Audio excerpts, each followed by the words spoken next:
সেই তিনটি ব্যাংক হলো number 1 AU small finance bank, number 2 Equitas small finance bank, number 3 Ujjivan small finance bank.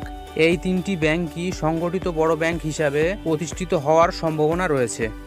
এক্ষেত্রে ব্যাংকগুলিকে কয়েকটি শর্ত পূরণ করতে হবে। 2014 সালে রিজার্ভ ব্যাংকের পক্ষ থেকে এই সমস্ত স্মল ফিন্যান্স ব্যাংকগুলিকে কাজ শুরু করার প্রথম অনুমোদন দেওয়া হয়েছিল। আরবিআইয়ের মতে নিয়মিত বা সর্বজনীন ব্যাংকের মর্যাদা পেতে হলে স্মল ফিন্যান্স ব্যাংকগুলির বাজার মূল্য হতে হবে 1000 কোটি টাকা।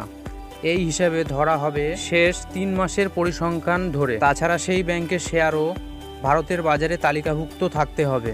শুধু তাই নয়, আগের 2 বছরে ব্যাংকগুলিকে মুনাফা করতে হবে। গ্রস এনপিএ হতে হবে 3% কম।